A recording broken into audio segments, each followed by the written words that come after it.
watching CBS 8 Mornings at 6.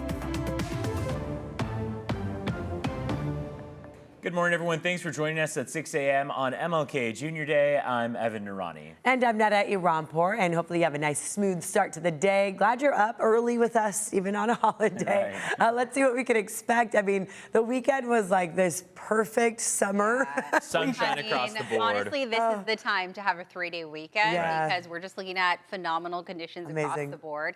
And yeah, today's going to be a rinse and repeat of what we saw over the past couple of days across the region.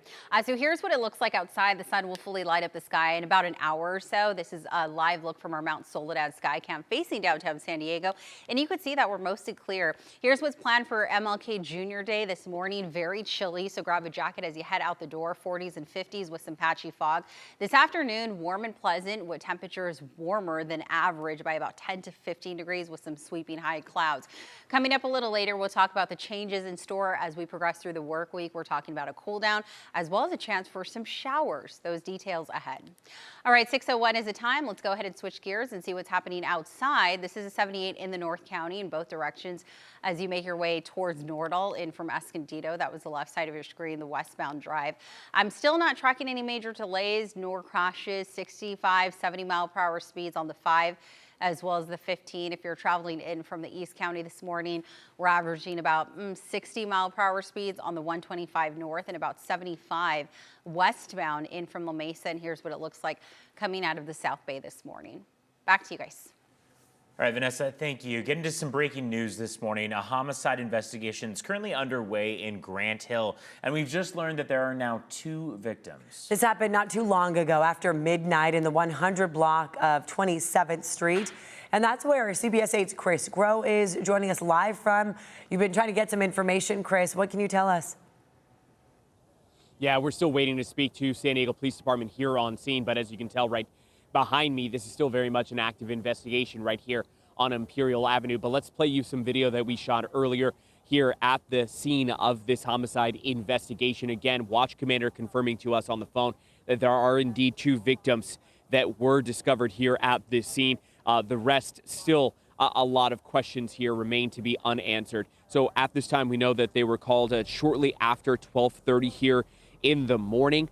We do know that they found these 2 victims and that this was a reported shooting. But outside of that, we still don't know who it is that they could be looking for or potentially any motive. We do know that that white van, that white vehicle has been a point of interest here. That's just based on our own observations from being here for a couple hours already, speaking with some of the officers here who are telling us that we could potentially be speaking with detectives soon. But right now, they are in charge of their own point right now and that they are working. And they have been working here for several hours, really, since, again, about 12:30. So as we come back out here live again, this section of Imperial Avenue is expected to be closed for quite some time. So, again, with that morning commute about to get started, take that into account if you're here in Grant Hill. But for now, we are going to wait to see if we get any further updates here on this investigation. We'll send things back to you guys in the studio. All right, Chris, thank you for that. This morning, we now know the name of the 6-year-old boy killed by a hit-and-run driver in Pacific Beach. Hudson O'Laughlin was riding his bike when he was struck by an SUV. This was Saturday. San Diego police say the driver briefly stopped after hitting Hudson, then drove forward, running over him again before fleeing the scene. Just terrible to hear what happened. Police say a 32-year-old woman was later taken into custody, and this morning we're hearing from a witness. It was just a terrible thing. I wanted to chase after him, but I already had the license number in my head, so, you know, it was just so sad. And that's what happened. He was just riding his bike. The San Diego Unified School District says its crisis response team will be at McKinley Elementary School to support students tomorrow. A massive sinkhole in Marina may not be fixed until tomorrow evening. The city of San Diego says its crews have fixed the broken pipe that caused the collapse on Wednesday. Now, crews from SDG&E and AT&T are working on their lines in Marina Boulevard near Sherman Street. That work is impacting traffic, forcing nearly a dozen businesses to operate without water. Meantime, a major pipe rupture at a Tijuana wastewater plant is repaired this morning. The U.S. International Boundary and Water Commission says the pipe is now being tested to make sure it works properly. The break sent 11.5 million gallons of extra sewage into the Tijuana River since Friday. The collapse comes weeks after the Trump administration's latest agreement with Mexico to expedite upgrades to the country's wastewater infrastructure. And now parking will be free for those visiting Balboa Park today. This in honor of MLK Jr. Day. I guess we haven't had free parking at Balboa Park in a couple weeks. That's right. Yeah. It, of course, comes as museums in the park are feeling the impact of that new paid parking program. CBS 8's Jenny Day joins us live in studio with the concerns that fees could be driving some of those businesses away, Jenny. Yeah, take advantage today if you can, because you know it. Parking in Balboa Park went from free to now as high as $16 a day for some. It all depends on where you park and whether you live here or not. There are discounts for locals, but no matter what you pay, again, there has been a lot of backlash. So hopefully you can get out there and enjoy the park for free today. Martin Luther King Jr. Day is one of just 9 times a year it will now be free. The next one not happening until President's Day on February 16th.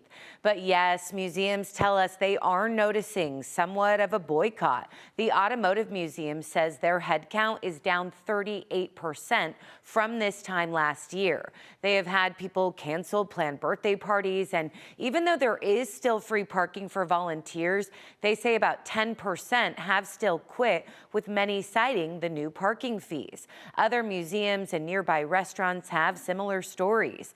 The city of San Diego started charging for parking just about 2 weeks ago to address a significant budget deficit, and they say also to generate more revenue for the park.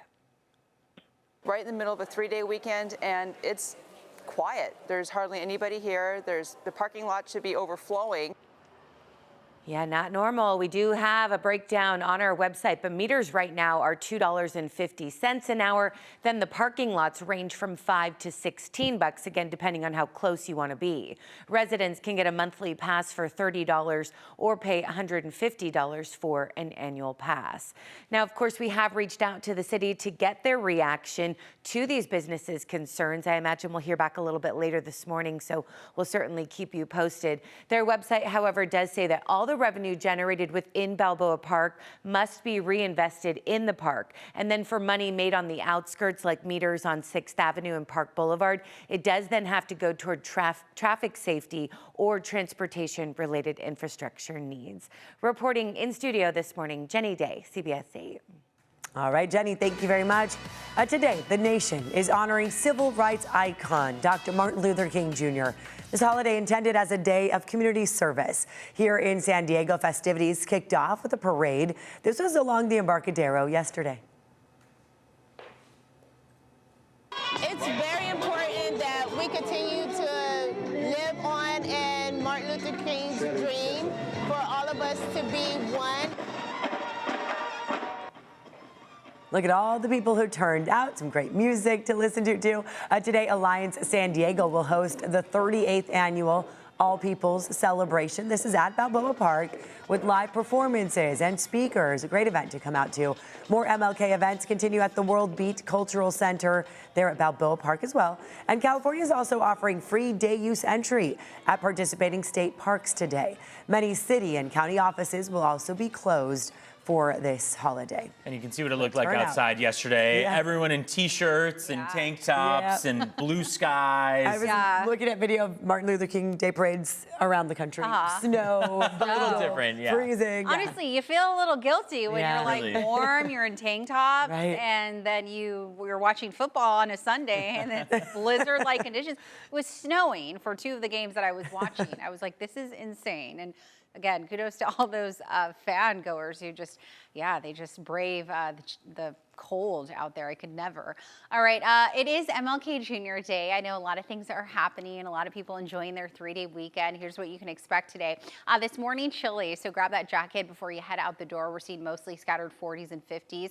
We do have the potential of seeing some patchy fog, but as of right now, it looks like we're mostly clear, especially for those areas away from the coast. This afternoon will be another warm and pleasant day with those sweeping high clouds. You probably noticed them yesterday, so today will sort of be like a rinse and repeat of your Sunday. As we take a live look outside, this is facing the water from one of our UCSD sky cams. The sun will fully rise here in about 40 minutes or so, setting tonight just after 5 p.m. As we take a look at current temperatures, we're in the high 40s in downtown San Diego, mid 40s out in Escondido, close to 50 degrees in Julian, as well as Oceanside in mid 40s. So we're seeing mostly mid 40s along the coastal areas, as well as the mountains and desert areas. But we will have some fluctuation in those temperatures as we progress through the afternoon. For example, Ramona being one of our coolest spots this morning will be one of the warmest spots west of the mountains this afternoon.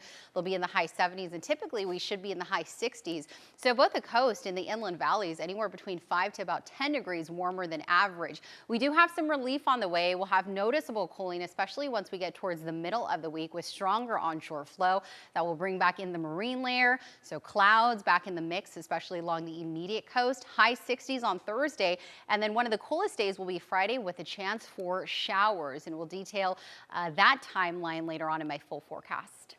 All right, let's go ahead and switch gears and see what's happening across your freeway, shall we? This is the 805 in both directions right at Home Avenue. A glimpse of that northbound drive. Traffic is likely going to be light throughout most of the morning and evening because it is a government federal holiday. This is the 15 in both directions right at Villa Rancho. Again, things looking fairly light out there. Look out for a crash, 78. This came in about half an hour ago. It looks like one of the slow lanes is blocked, and that's right at Civic Center Drive on the eastbound end of the 78. The 5 and the 15 in pretty good shape, 65, 70 miles per hour or so. No major issues nor delays coming in from the East County. About 65, 70 mile per hour speeds right now coming in from Santee as well as La Mesa, and we're all in the green as you shoot your way northbound in from the South Bay. That's out of National City as well as Chula Vista. Let's go ahead and pull up those travel times because this is what we love to see, about 10 to 15 coming in from San Isidro as well as the 54 highway. 5 to 7 minutes for those westbound drives, 94 the 8 as well as the 52, and we're still at average speeds in from the North County, 65, 70 miles per hour on both the 5 as well as the 15. All right, 6:12 is the time. Let's go ahead and pull up those border wait times. I mean, take a look at this. Under 30 minutes right now to get you inbound from San Isidro's port of entry. If you're crossing in from Otay Mesa, about an hour wait.